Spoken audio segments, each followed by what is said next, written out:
መጽሐፈ አስቴር ምዕራፍ 6 በዚያም ሌሊት እንቅልፍ ከንጉሡ ሸሸ። የዘመኑንም ታሪክ መጽሐፍ ያመጡ ዘንድ አዘዘ። በንጉሡም ፊት ተነበበ። ደጁንም ከሚጠብቁት ከንጉሡ ጃንደረቦች ሁለቱ ገበታና ተራ እጃቸውን በንጉሡ በአርጤክስስ ላይ ያነሡ ዘንድ እንደ ፈለጉ መርዶክዮስ እንደ ተናገረው ተጽፎ ተገኘ። ንጉሡም ስለዚህ ነገር ለመርዶክዮስ ምን ክብርና በጎነት ተደረገለት አለ። ንጉሡንም የሚያገለግሉ ብላቴኖች ምንም አልተደረገለትም አሉት። ንጉሡም በአዳራሹ ማን አለ አለ። ሐማም ባዘጋጀው ግንድ ላይ መርዶክዮስን ለማሰቀል ለንጉሡ ይናገር ዘንድ ወደ ንጉሡ ቤት ወደ ውጭው አዳራሽ ገብቶ ነበር። የንጉሡም ብላቴኖች እነሆ ሐማ በአዳራሹ ቆሞአል አሉት። ንጉሡም ይግባ አለ። ሐማም ገባ። ንጉሡም ንጉሥ ሊያከብረው ለሚወድደው ሰው ምን ይደረግለታል አለው።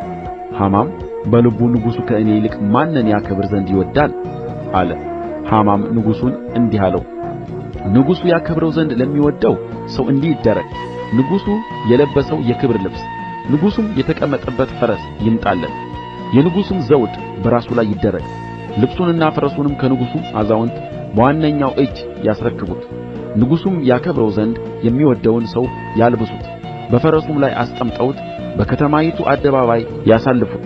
በፊቱም ንጉሡ ያከብረው ዘንድ ለሚወድደው ሰው እንዲህ ይደረግለታል ተብሎ አዋጅ ይነገር። ንጉሡም ሐማን ፍጠን፣ እንደ ተናገርኸውም ልብሱንና ፈረሱን ውሰድ፣ በንጉሡም በር ለሚቀመጠው አይሁዳዊ ለመርዶክዮስ እንዲሁ አድርግለት፣ ከተናገርኸውም ሁሉ ምንም አይቅር አለው። ሐማም ልብሱንና ፈረሱን ወሰደ፣ መርዶክዮስንም አለበሰው፣ በፈረሱም ላይ አስቀመጠው፣ በከተማይቱም አደባባይ በፊቱ አሳለፈው።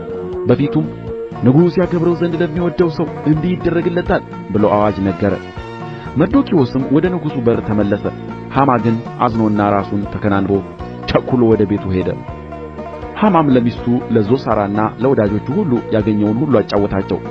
ጥበበኞችና ሚስቱ ዞሳራም በፊቱ መውደቅ የጀመርህለት መርዶክዮስ ከአይሁድ ወገን የሆነ እንደሆነ በፊቱ ፈጽሞ ትወድቃለህ እንጂ አታሸንፈውም አሉት። እነርሱም ሲናገሩት ሳሉ እነሆ የንጉሡ ጃንደረቦች መጡ። አስቴርም ወዳዘጋጀችው ግብዣ ይመጣ ዘንድ ሐማን አስቸኰሉት።